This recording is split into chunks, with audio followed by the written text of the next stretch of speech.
پہلے مجھے آپ ایک سوال کا جواب بتائیے کہ کوئی شخص کہے کہ کوئی پیڑ میں پاور ہے کہ اس پہ تلوار لٹکائیں گے تو تلوار میں ایسا پاور آئے گا کہ جیت لیں گے. تلوار یعنی کہ پیڑ پہ لٹکانے سے تلوار میں پاور آتا ہے. اگر کوئی کسی کا یہ عقیدہ ہے تو یہ عقیدہ صحیح ہے غلط ہے؟ پیڑ جیسے تلوار میں موڑ آتا ہے، یہ غلط ہے. غلط. شرک ہے کہ نہیں ہے؟ کوئی پیڑ میں پاور ہے، پیڑ پہ لٹکانے سے کچھ ہوتا ہے کہ نہیں شرک؟ بالکل بالکل. دیکھو ابھی حدیث آپ کے سامنے، اس میں آپ کے سوال کا جواب موجود ہے، آپ ذرا دھیان سے پڑھو اس حدیث کو. حدیث میں آتا ہے صحابی رسول بتاتے ہیں کہ وہ نبی صلی اللہ علیہ وسلم کے ساتھ میں جب حنین کی جنگ کے لیے جا رہے تھے تو ایک پیڑ درمیان میں گزرا جس کا نام تھا ذات انوات.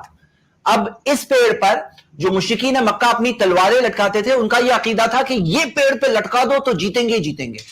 تو جب اس پیڑ کے پاس سے گزرے تو بعض لوگ جو نئے نئے اسلام قبول کیے تھے انہوں نے کہا کہ اللہ کے رسول صلی اللہ علیہ وسلم اجعل لنا ذات انوات کما لہم ذات انوات، کہ ہمارے لیے بھی ذات انوات کا پیڑ بناؤ، جیسے ان کے پاس ہے ذات انوات کا پیڑ ایسے ہمارے لیے بھی ایک پیڑ مقرر کرو.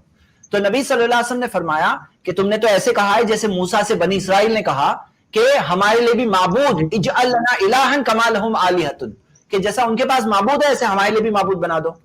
لیکن نبی صلی اللہ علیہ وسلم نے اصلاح کی، کریکٹ کیا، لیکن کیا نبی صلی اللہ علیہ وسلم نے کہا کہ اب تم سب کافر ہو گئے، اب تمہیں کلمہ پھر سے پڑھنا پڑے گا، اب تمہاری جو نکاح ٹوٹ گئے، تمہیں نکاح کرانا ہوگا، تم نے بیعت لیے تھے مکہ میں وہ بیعت پھر سے لینا ہوگا؟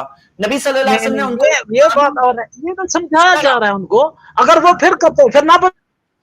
سراج بھائی بس میں مکمل کر لوں، 1 منٹ اور لوں گا پھر آپ کو میں موقع دیتا ہوں. ہاں تو یہاں پہ نبی صلی اللہ علیہ وسلم نے ان کو مسلمانوں میں ہی شمار رکھا لیکن ان کی اصلاح کی.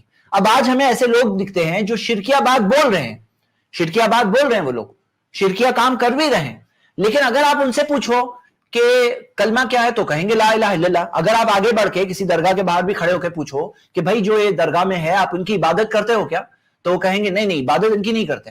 عبادت کس کی کرتے ہو؟ عبادت تو صرف اللہ کی کرتے ہیں. لیکن حقیقت میں وہ عبادت کے اعمال اللہ کے علاوہ اوروں کے لیے کر رہے ہیں.